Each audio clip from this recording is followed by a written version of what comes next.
Okay so Varun ఇప్పుడు కొంతమంది questions అడగాలనుకుంటున్నారు ఆ క్వశ్చన్స్ ఏంటో ఒకసారి విందామా? Hi sir, myself Shravani Varma. మీ లైఫ్లో ఉన్న మీ బిగ్గెస్ట్ ఫియర్ ఏంటి సార్, అండ్ మీరు ఎలా ఓవర్కమ్ అయ్యారు దాన్ని? నా బిగ్గెస్ట్ ఫియర్ని నేను ఇప్పుడు యాక్చువల్లీ లివ్ చేస్తున్నాను. ఇలా స్టేజ్కి ఇటువైపు ఉండి ఇంతమంది ముందు నుంచి ఉన్న నాకు లైఫ్లో చిన్నప్పటి నుంచి అలవాటు లేదు. నాకు చాలా స్టేజ్ ఫియర్ ఉండేది. సినిమా ఇండస్ట్రీలోకి వచ్చిన కొత్తలో కూడా మైక్ పట్టుకొని మాట్లాడమంటే మైక్ ఇట్లా వణుకుతూ ఉండేది లోపల నుంచి. బట్ ఓవర్ టైం డెఫినెట్లీ మా కెరియర్లో అది పార్ట్ అండ్ పార్సల్ కాబట్టి ఇలా వచ్చి మాట్లాడడం, మీతో ఇంటరాక్ట్ అవ్వడం కొంచెం టైం తీసుకుని మెల్లగా అలవాటైంది. ఎలా ఓవర్కమ్ చేసాను తెలీదు, విత్ టైం మెల్లమెల్లగా అలవాటైంది అంతే. ఇప్పటి వరకు తీసిన మూవీలో for which role you were connected more and why?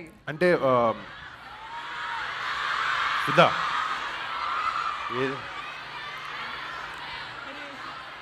అంటే ఒక చిన్న నాకు మామూలుగా లవ్ స్టోరీస్ అసలు ఇష్టం ఉండదు, చూడడం ఇష్టం ఉండదు. బట్ ఇబ్బందిగా ఉంటుందా చేయడం ఇబ్బంది అనిపించింది, కానీ ఓవరాల్గా అవే నచ్చినాయి చాలా మందికి. But I'm happy for that. నాకు నిజంగా అంటే నాకు కంచె సినిమాలో నేను చేసిన క్యారెక్టర్ చాలా ఇష్టం నాకు. అంటే హరి అండ్ సీత కదా, హరిబాబు అనే క్యారెక్టర్ అంటే నాకు ఎక్కడో తన క్యారెక్టరిస్టిక్స్ నాకు ఇన్స్పైరింగ్ ఉండే, and I think I pick that up also. Thank you so much. Hi sir. Hi ma'am. ఈ అమ్మాయి ఏంటి నాకన్నా అందంగా రెడీ అయ్యి వచ్చింది? మేకప్ తుడుచుకో తర్వాత. ఓకే చెప్పు. I'm Keerthi. Always different films చేస్తారు కదా, who is your inspiration and any reason for the unique scripts? Definitely అంటే ఇప్పుడు మీరు అందరు కూడా రేపు పొద్దున ఒక యాక్టర్ వచ్చాడు అంటే something you expect from someone, right? అంటే ఎవ్రీ టైం నేను చేసిన ప్రతిసారి ఒకే కైండ్ ఆఫ్ స్క్రిప్ట్స్ వేస్తుంటే యూ ఆల్సో మీకు కూడా థియేటర్కి వచ్చి టికెట్ కొనుక్కొని రావాలనే రీజన్ ఉండదు.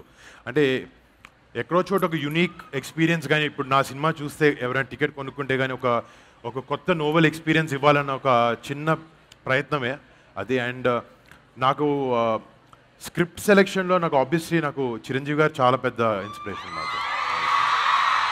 అంటే ఆయన చేసిన వేరియేషన్స్ కానీ ఆయన చేసినని కానీ బాడీ ఆఫ్ వర్క్ చూస్తే చాలా మిక్స్ అండ్ మ్యాచ్ చేసి ఒక రుద్రవీణ చేశారు, ఒక ఖైదీ చేశారు, ఒక టైగోర్ చేశారు, పక్కన ఇందిరా చేశారు. అండ్ అంటే ఇలా 1-2 కాదు, ఇలా హీ హాజ్ 150 ఫిల్మ్స్ ప్లస్.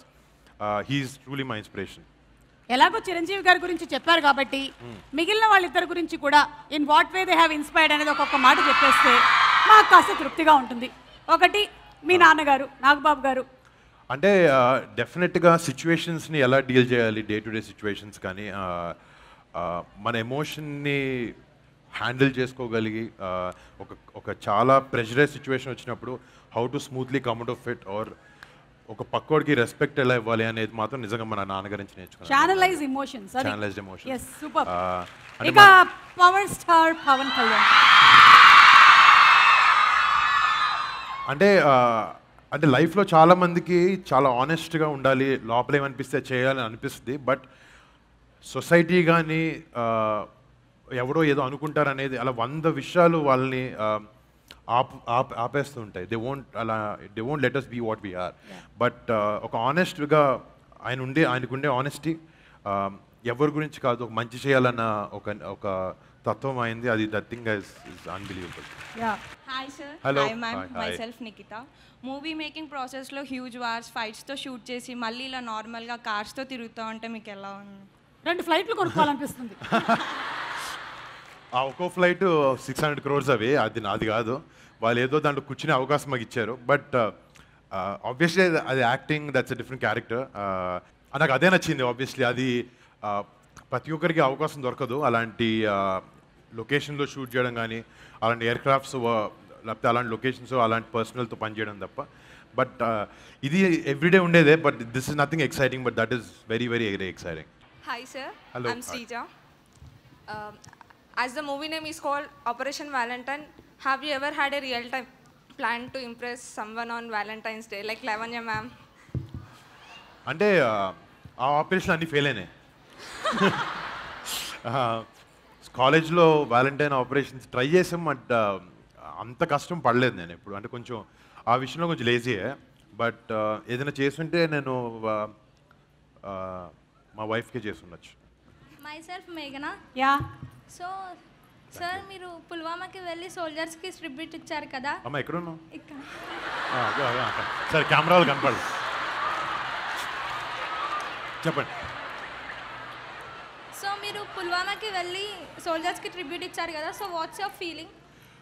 అంటే నిజంగా ఆబ్వియస్లీ వాళ్ళకి వెళ్ళి ట్రిబ్యూట్ ఇలా ఇవ్వడం లేకపోతే వాళ్ళని గుర్తు చేసుకోవడం ఆ బ్లాక్ డే రోజు నిజంగా ఆ ఛాన్స్ ప్రతిసారి దొరకదు. అంటే మేము సినిమా చేసే ఉద్దేశం కూడా అదే, అలాంటి సాక్రిఫైజెస్ని జనాలకు తెలియాలి, మళ్ళీ గుర్తు చేయాలి అనేది. అంటే obviously every year they celebrated ఈ బ్లాక్ డేని, మెమోరియల్ దగ్గరికి వెళ్ళి అందరూ రెస్పెక్ట్స్ చెప్తారు అక్కడ. అండ్ మనకి అక్కడికి వెళ్ళడం నిజంగా ఇట్ వాజ్ అంటే it was very heart warming. వాళ్ళకి దగ్గరికి వెళ్ళడం లేకపోతే ఆ ఎక్స్పీరియన్స్ చేయడం అదంతా it was something I can't put in words, but it was very memorable. Thank you air force, army, navy, I think the true heroes of our country. Yes. Hi sir, hi. Patriotic జోనర్లో ఎవరిదైనా biopic తీసే thought ఉందా? నాకు exact name గుర్తు రావట్లేదు. I heard సియాచెన్లో అయిన ఒక 1971లో సియాచెన్లో ఒక ఎపిసోడ్ అయింది. I'm not able to recollect the name. I read the story, but I think that is something I really like. అది ఇన్స్పిరేషన్ తీసుకున్నాను. అది మేబీ ఇప్పుడు ఒకవేళ ఇలాంటి సినిమాలు చేసేటప్పుడు జనాలు ఎలా రిసీవ్ చేసుకున్నారు అలాంటి చూసి యూనో ఒక చిన్న ప్రోత్సాహం వచ్చింది అనుకోండి, ఇలాంటి సినిమాలు వర్కౌట్ అయినప్పుడు definitely will try and do more army based films. I think ఇందులోని ఒక one line says it all Varun. ఈ దేశం గాంధీ గారిదే కాదు, సుభాష్ చంద్రబోస్ గారిది కూడా అని అంటారు కదా. అంటే ఎలా వెళ్తున్నారు ఆ ఫైట్ కి అనే దానికి ఒక ఇంటెన్షన్. అంటే సినిమాలో అందరూ వార్ టైంలో ఏంటంటే పీస్ మెయింటెనెన్సే మోస్ట్ ఇంపార్టెంట్. రియాక్ట్ అవ్వడం అనేది చాలా ఈజీగా డే టు డే లైఫ్లో చేయొచ్చు, బట్ కరెక్ట్ టైం వచ్చినప్పుడు గాంధీజీ గారిలాగానే కాదు, సుభాష్ చంద్రబోస్ గారిలా కూడా ఉండాలి, ముందడిగేయాలి అనే ఉద్దేశంతో ఈ సినిమా ప్లాట్ అదే. సో ఆ డైలాగ్తో సమ్మరైజ్ చేసాము. Super.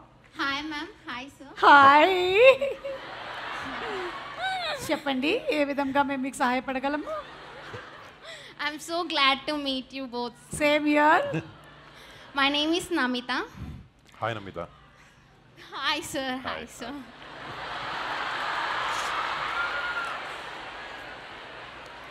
Sir, my question is, who is the most entertainment person in your movie unit? In my movie unit, Yes, sir. Entertainment actually సినిమాలో నవదీప్ యాక్ట్ చేశారు మాతో. అంటే ఉన్న అందరిలో Navdeep is the live wire. అంటే చాలా చిన్న రోల్ కానీ చాలా ఇంపార్టెంట్ రోల్ ప్లే చేశాడు ఈ సినిమాలో. I think he was the biggest entertainer on sets. మీకు తెలుసుంటుంది కదా ఆయన ఎనర్జీ ఎలా ఉంటుందో. And on sets he was an amazing entertainer. Hi sir, I am Jahnavi.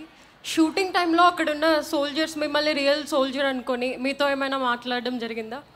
Actually ఒక 40 days షూటింగ్ చేస్తున్నప్పుడు ఇక్కడ షూటింగ్ చేసినప్పుడు క్యారవాన్స్ రూమ్స్ ఎలా ఉంటాయో అక్కడ అవే ఉండేవి కాదు. సో ఎయిర్ బేస్లోకి వెళ్ళే ముందు ఫోన్లన్నీ బయట పెట్టేసి ఓవర్ హాల్స్ వేసుకుని లోపలికి వెళ్ళేవాళ్ళం. మా టీం ఒక 200 people విత్ యాక్టర్స్ ఉండేవారు అనమాట. సో ఆబ్వియస్లీ ఒక 50-60 యాక్టర్స్ వరకు మేమందరం అదే కట్ చేసుకుని మీసాలు పెట్టుకుని డ్రెస్లు వేసుకుని లోపలికి వెళ్ళాం. అండ్ అక్కడ చాలాసార్లు ది ఆఫ్టన్ మిస్టేక్ మేము అక్కడ పనిచేసే వాళ్ళమే అనుకుని, బట్ అది మాకు చాలా ఎనర్జీ ఇచ్చింది. అంటే మేము అంత రియల్గా ఉన్నాం, నిజం పైలట్స్ మమ్మల్ని అక్కడ పనిచేసే స్టాఫ్ అనుకున్నారు. But that was actually inspiring for us. అంటే మీ బాడీ లాంగ్వేజ్ అంతా మీరు అలా మోల్డ్ చేసేసుకున్నారు, మీ హెయిర్ కట్ ఎవ్రీథింగ్. అంటే ఒక సినిమా ఇలాంటి క్యారెక్టర్స్ చేసినప్పుడు స్పెషల్లీ ఆ రిప్రజెంటేషన్ అనేది చాలా యాప్ట్గా ఉండాలి. అంటే థియేటర్కి వచ్చిన తర్వాత ఫస్ట్ మీరు విజువల్గా చూస్తారు before they open the mouth talk anything. అక్కడే సగం కన్విన్సింగ్ అనేది చేయగలగాలి ఒక